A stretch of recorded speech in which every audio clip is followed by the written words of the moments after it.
Good morning, everyone. I am Dr. Aman Murli. Rheumatoid arthritis. முடக்குவாதம். முடக்குவாதம்னா என்ன doctor? இது பார்த்தீங்கன்னா ஒரு டைப் ஆஃப் இன்ஃப்ளமேட்டரி ஆர்த்ரைட்டிஸ்ன்னு சொல்லுவாங்க.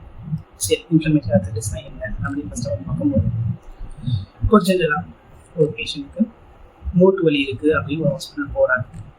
அந்த டாக்டரை பார்த்துட்டு உங்களுக்கு மூட்டு தேய்மானம் ஆயிருக்கு அப்படின்னு சொல்கிறாங்க. ஓகே, மூட்டு தேய்மானம் அது பார்த்தீங்கன்னா ஒரு ஆஸ்டியோ ஆர்த்ரைட்டிஸ், அதாவது கீழ்வாதம் லாஸ்ட் காமனாக யார் ஏற்படும் பார்த்தீங்கன்னா ஒரு 50 to 60 ஏஜில் இருக்கக்கூடிய ஃபீமேல்ஸ்க்கு காமனாக வரக்கூடிய ஒரு பிரச்சனை தான் கீழ்வாதம்னு சொல்லுவாங்க. சரி டாக்டர், கீழ்வாதத்துக்கும் முடக்குவாதத்துக்கும் ஒரு டிஃப்ரென்ஸ் என்ன டாக்டர் அப்படின்னு பார்க்கும்போது முடக்குவாதம் ஒரு ஆட்டோ இம்யூன் டிஸார்டர்.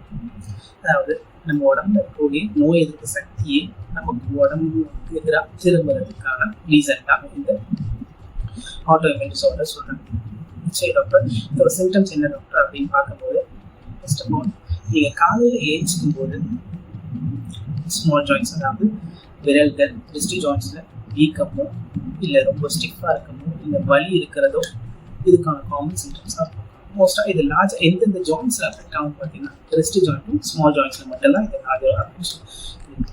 ஸோ இதை நம்ம எப்படி கண்டுபிடிக்கிறது டாக்டர் அப்படின்னு பிளட் டெஸ்ட்டில் கண்டுபிடிக்கிறது பார்த்தீங்கன்னா RF ஃபேக்டர், அதாவது ருமட்டாய்டு ஃபேக்டர், அப்புறமேட்டு ஆன்டி-CCPன்னு ஒரு டெஸ்ட் இருக்கு. ஸோ